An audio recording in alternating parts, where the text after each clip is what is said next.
Hi friends, నేను మీ రంగారెడ్డి రమేష్ మాట్లాడుతున్నాను. ఇప్పుడు ఉన్నటువంటి సమాచారం మేరకు మనకు 1:2 క్యాండిడేట్స్ ఆల్ డిస్ట్రిక్ట్స్, హైదరాబాద్ కావచ్చు, రంగారెడ్డి కావచ్చు, మహబూబ్ నగర్ కావచ్చు, మెదక్ కావచ్చు, సంగారెడ్డి కావచ్చు, నాగర్ కర్నూలు కావచ్చు, వనపర్తి కావచ్చు, జోగులాంబ గద్వాల జిల్లా కావచ్చు, తర్వాత సూర్యాపేట కావచ్చు, నల్గొండ కావచ్చు, భువనగిరి యాదాద్రి కావచ్చు, మేడ్చల్ మల్కాజ్గిరి కావచ్చు, హైదరాబాద్ కావచ్చు, మెదక్ కావచ్చు, సంగారెడ్డి కావచ్చు, రంగారెడ్డి కావచ్చు, వికారాబాద్ కావచ్చు, తర్వాత మేడ్చల్ మల్కాజ్గిరి కావచ్చు, సిద్దిపేట కావచ్చు, అన్ని డిస్టిక్ల నుంచి మనం ఏ ఎస్సీ ఆఫీస్ దగ్గరికి వెళ్ళినా వాళ్ళు ఇస్తున్నటువంటి ఇన్ఫర్మేషన్ ఏంటి అంటే 1:2 లిస్ట్ ఎందుకు తీస్తలేదు సార్ అని మన అందరం అడగడం జరుగుతున్నది. ఎవరెవరు తమ తమ డిస్టిక్లకి వెళ్ళి మాకు 1:2 లిస్ట్ ఎందుకు తీస్తలేరు అని చెప్పి అడగడం జరుగుతున్నది. ఈ అడగడం ద్వారా అక్కడ ఉన్నటువంటి ఎస్సీ, ఏడీ తదితర సిబ్బంది, మన విద్యుత్ శాఖ సిబ్బంది ఏమంటున్నారంటే, బాబు మేము ఆల్రెడీ అప్రూవల్ పంపించినాము, సీఎండీకి అప్రూవల్ పంపించినాము, మా డిస్టిక్లో 50 మంది మ్యాన్ పవర్ కావాలి, మా డిస్టిక్లో 60 మంది మ్యాన్ పవర్ కావాలి, మా డిస్టిక్లో 40 మంది మ్యాన్ పవర్ కావాలి, మా డిస్టిక్లో 80 మంది మ్యాన్ పవర్ కావాలి, సబ్ స్టేషన్లో ఆపరేటర్లు లేరు, తర్వాత సిబ్బంది కొరత ఉందని చెప్పేసి చాలా మంది మనకు మెదక్ ఏఈ కావచ్చు, ఎస్సీ సార్ కావచ్చు, రంగారెడ్డి ఎస్సీ సార్ కావచ్చు, తర్వాత చాలా మంది మన ఫ్రెండ్స్ నాగర్ కర్నూలు వాళ్ళు వెళ్ళడం జరిగింది, తర్వాత నల్గొండ వాళ్ళు వెళ్ళడం జరిగింది, సూర్యాపేట, ఏ డిస్టిక్ ఎస్సీని అడిగినా ఇదే ఇన్ఫర్మేషన్ వస్తుంది మనకు.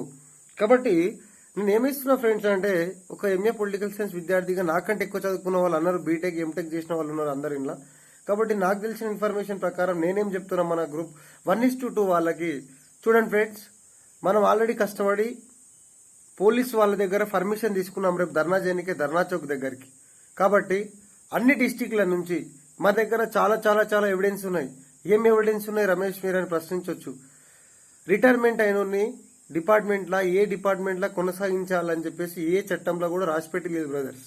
అటు కాంగ్రెస్ గవర్నమెంట్ పరిపాలన సాగుతున్నా, ఇటు మన సమస్యలు రోజుకోటి, ఒకరోజు బోనోఫైడ్ స్కామ్ అని వస్తుంది, రోజుకోటి ఎలక్ట్రిసిటీ డిపార్ట్మెంట్ సంబంధించి రోజుకొక పేపర్ స్టేట్మెంట్ వచ్చింది.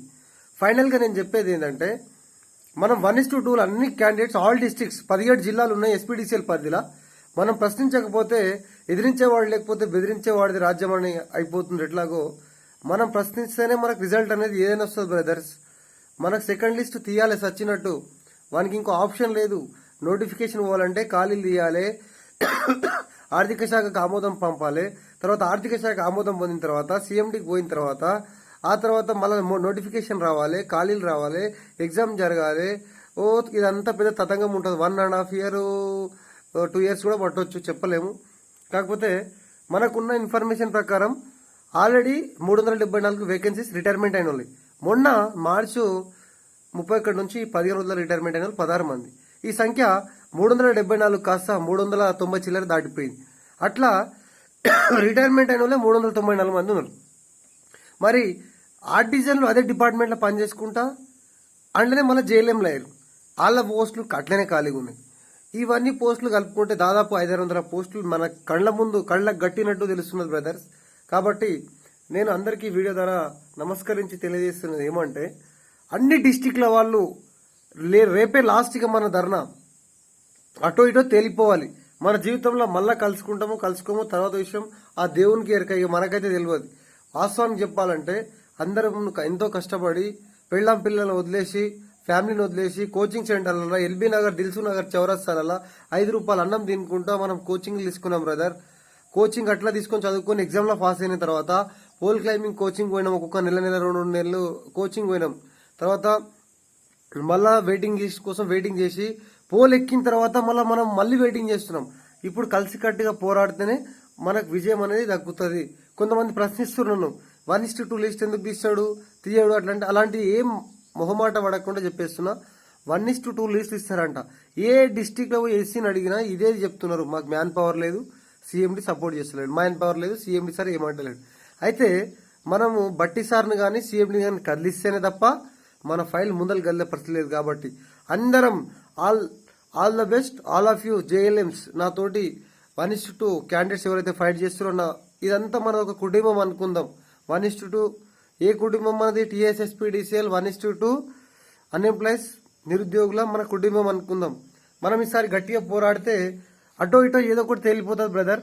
ప్రతి ఒక్క జిల్లా నుంచి నా కోసం కాకపోయినా మీ ఉద్యోగాల కోసం మీరు రండి. 1:2 లా పోలెక్కిన వాళ్ళు అందరు రండి.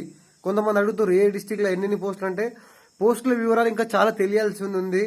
వాళ్ళు నింపాలంటే చాలా నింపాల్సుకుంటారు.